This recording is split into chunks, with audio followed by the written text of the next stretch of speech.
మన ప్రభును రక్షకుడైన యేసుక్రీస్తు వారి పరిశుద్ధ నామంలో కూడి వచ్చిన నా ప్రియులందరికీ నా హృదయపూర్వక వందనాలండి. ఈ రోజు 5వ తారీఖు 8వ నెల 5/8.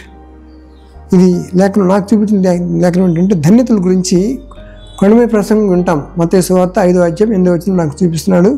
ఏముంది అక్కడ? హృదయ శుద్ధి గలవారు ధన్యులు, వారు దేవుని చూచెదరు అన్నాడు.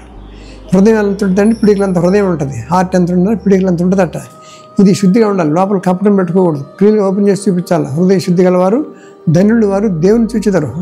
ఇది పిడికలంత కాబట్టి చెయ్యి చూపిస్తున్నాడు, పామ్. ఇది పిడికలంతా.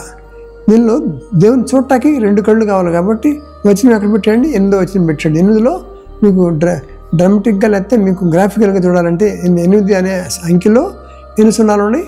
2 సున్నాలు ఉన్నాయి. 2 సున్నాలు 2 కళ్ళు. హృదయం అంటే 5.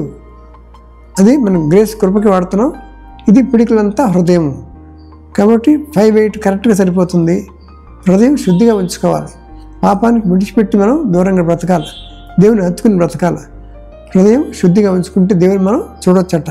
యథార్థ హృదయం దేవుడు చూస్తాడని చెప్పి బైబిల్ చెప్తుంది. కనుక మనం ఏమి నేర్చుకుంటున్నాం? ప్రతి ఒక్కరు కూడా హృదయ శుద్ధి కలిగి బతకాలని దేవుడు మనకి బోధిస్తున్నాడు.